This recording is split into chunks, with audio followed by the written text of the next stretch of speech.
Bienvenue. Aujourd'hui, on plonge dans un livre qui a fait pas mal parler de lui, L'art subtil de s'en foutre de Mark Manson. Ah oui, un livre au ton très direct, assez rafraîchissant, on peut dire. C'est ça. L'approche est simple, la vie ce n'est pas éviter les galères, mais plutôt bien choisir pourquoi on accepte de se battre. Exactement. Et l'objectif pour nous aujourd'hui, c'est un peu d'extraire les idées fortes de ce livre pour naviguer nos propres vies, peut-être avec un peu plus de clarté. Une bonne mission? L'idée centrale, si je la résume, c'est que notre attention, notre énergie, c'est limité. Précieux. Oui. L'auteur utilise une image que je trouve parlante. C'est comme si on avait chaque jour quelques pièces d'or à dépenser, qui représentent notre capacité à nous soucier des choses. L'analogie est bonne. Et si on donne une pièce à chaque petite frustration, chaque drame sur les réseaux, à la fin de la journée, on n'a plus rien pour ce qui compte vraiment. Le livre nous pousse donc à être sélectif. Tout à fait. Et ça mène directement à un point clé du livre, le rapport aux expériences négatives. Ah oui, ça c'est intéressant. Il ne dit pas qu'il faut aimer souffrir. Attention. C'est plutôt reconnaître que les échecs, les frustrations, les doutes, c'est pas juste des trucs à éviter à tout prix. Ils servent à quelque chose. Exactement. C'est souvent là qu'on apprend le plus. Ces moments difficiles, ils forgent la résilience, ils nous aident à grandir. Si on accepte de les regarder en face, bien sûr. D'accord. Et le livre va plus loin. Il dit que la souffrance en elle-même, elle est neutre, ni bonne ni mauvaise. Ah bon? Comment ça? Ça donne du sens. Je vois. Par contre, souffrir pour des broutilles ou à cause d'attentes irréalistes qu'on se met soi-même, là c'est juste épuisant et ça ne mène nulle part. Donc l'idée c'est vraiment choisissons nos luttes, celles qui valent le coup. Choisir ses combats, ouais. Et ça me fait penser à une autre idée du livre qui peut un peu bousculer au début. Laquelle? L'idée que vous n'êtes pas exceptionnel. Ouch, ça pique un peu l'ego, non? C'est vrai que ça peut surprendre, mais c'est présenté comme quelque chose de libérateur en fait. Oui, c'est ça qui est intéressant. Libérateur parce que ça nous enlève cette pression énorme de devoir toujours être spécial, unique, meilleur que les autres.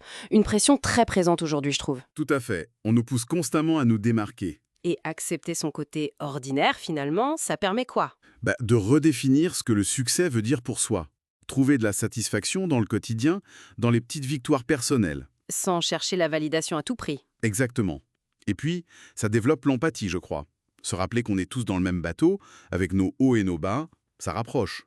La valeur d'une vie, c'est pas forcément d'être extraordinaire aux yeux du monde, mais comment on vit, au jour le jour. C'est une belle perspective. Et ça nous amène à un autre pilier du livre. La responsabilité. Oui, un grand morceau aussi. Manson fait une distinction super importante entre être à blâmer pour quelque chose et être responsable de sa réaction. Peux-tu donner un exemple? Oui, il prend l'exemple d'un accident de voiture. Quelqu'un vous rentre dedans. Ce n'est pas votre faute, vous n'êtes pas à blâmer. Logique. Mais votre réaction, la colère, le calme, la manière de gérer la situation, ça c'est votre responsabilité. Personne d'autre ne peut choisir votre réaction à votre place. D'accord, je vois la nuance. Blâme pour la cause, responsabilité pour la réponse. C'est ça. Et c'est là que ça devient puissant. En prenant la responsabilité de nos réactions, de nos émotions, de nos choix face aux événements, on reprend le contrôle. Même quand on ne contrôle pas les événements eux-mêmes. Précisément. Au lieu de se sentir victime, impuissant, on se demande Ok, la situation est ce qu'elle est, qu'est-ce que je fais, moi, maintenant? Ça nous rend acteurs de notre vie intérieure. C'est une posture beaucoup plus proactive, effectivement. Carrément. Donc, si on devait résumer les grandes idées qu'on a explorées de ce livre, il y aurait 1.